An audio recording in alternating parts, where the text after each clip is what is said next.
West বেঙ্গলের শিক্ষক নিয়োগ সম্পর্কিত অপর একটি ভিডিও নিয়ে আজকে পুনরায় চলে এসেছি। আর আজকের ভিডিওতে যে বিষয়গুলি উল্লেখ করা হবে সেগুলি হলো West Bengal school service commission আয়োজিত আপার প্রাইমারির ডিভিশন বেঞ্চের বিষয়টি নিয়ে, এর পাশাপাশি West Bengal board of primary education আয়োজিত প্রাইমারি টেটের বিষয়টি নিয়ে, এর পাশাপাশি West Bengal primary organiser teacher অর্থাৎ পশ্চিমবঙ্গ প্রাথমিক সংগঠক শিক্ষকদের বিষয়টি নিয়ে। সেজন্য বলছি, যারা এই ভিডিওটি দেখছেন তারা অবশ্যই এই ভিডিওটি শুরু থেকে শেষ পর্যন্ত দেখবেন। তার কারণ এই ভিডিওতে 3টি বিষয় নিয়ে আলোচনা করা হয়েছে এবং প্রতিটি বিষয় পরস্পরের থেকে আলাদা। সেক্ষেত্রে আপনি যদি ভিডিওটি শুরু থেকে শেষ পর্যন্ত না দেখেন, সেক্ষেত্রে অন্য বিষয়টিকে আপনি নিজের বিষয় হিসেবে ভাবতে পারবেন।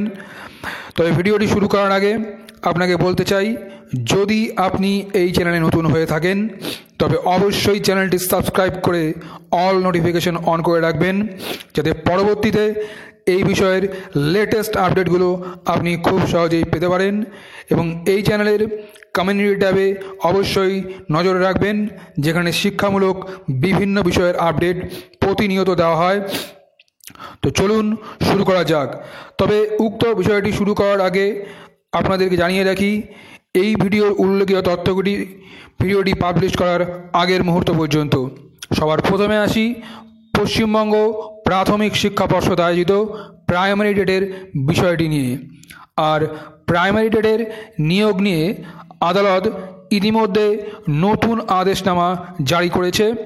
আর উক্ত বিষয় প্রসঙ্গে বলি, এর আগে বেশ কিছু প্রার্থী প্রাথমিক টেট নিয়ে মামলা দায়ের করেছিলেন।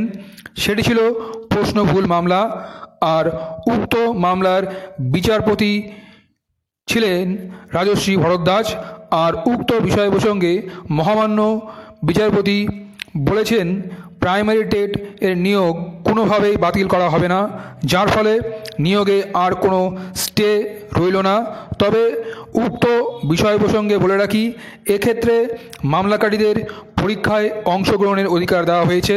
পাশাপাশি এই সমস্ত আবেদনকারীদের ফর্ম ফিল আপের সময়সীমা 8ই জানুয়ারি পর্যন্ত বর্ধিত করা হয়েছে। এবার আসি স্কুল সার্ভিস কমিশন আয়োজিত আপার প্রাইমারির ডিভিশন বেঞ্চের বিষয়টি নিয়ে। আপনারা ইতিমধ্যে সকলেই জানেন যে বিচারপতি মৌসুমী ভট্টাচার্য রায়ের ভিত্তিতে পশ্চিমবঙ্গ স্কুল সার্ভিস কমিশন তাদের ওয়েবসাইটে আবেদনকারীদের তথ্য আপলোড করতে বলেছেন, যার সময়সীমা বলা হয়েছে 20 জানুয়ারি 2021 পর্যন্ত। তবে এরই মধ্যে মেধা তালিকায় থাকা কিছু প্রার্থী সিঙ্গেল বেঞ্চের রায়কে চ্যালেঞ্জ করে ডিভিশন বেঞ্চে মামলা দায়ের করেছেন। আর এক্ষেত্রে উক্ত মামলার বিচারপতিগণ হলেন সৌমেন সেন ও সৌগত ভট্টাচার্য। আর এক্ষেত্রে এই মামলার আবেদনকারী হলেন মৌমিতা ঘোষ সহ বেশ কিছু প্রার্থী।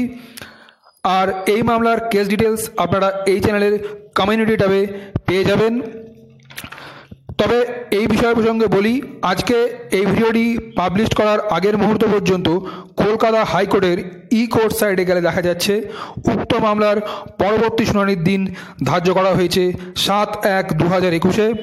এবং এই মামলার আইএ ডিটেলসে গেলে দেখা যাচ্ছে সেখানে লেখা রয়েছে স্ট্যাটাস পেন্ডিং এবং পরবর্তী দিন 7/1/2021।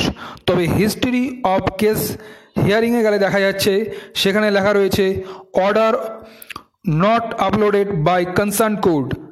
আর এক্ষেত্রে বলি, আগামীতে যখনই কোনো আপডেট উঠে আসবে তা আপনাদেরকে অবশ্যই জানিয়ে দেওয়া হবে।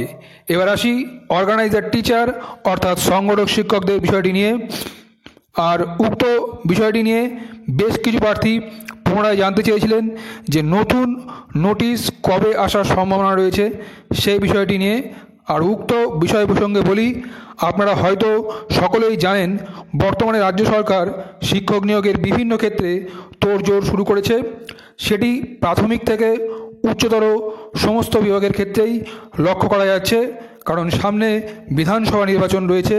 তাই রাজ্য চাইছে শিক্ষক নিয়োগের সমস্ত ক্ষেত্রে সুষ্ঠু একটা সমাধান করতে।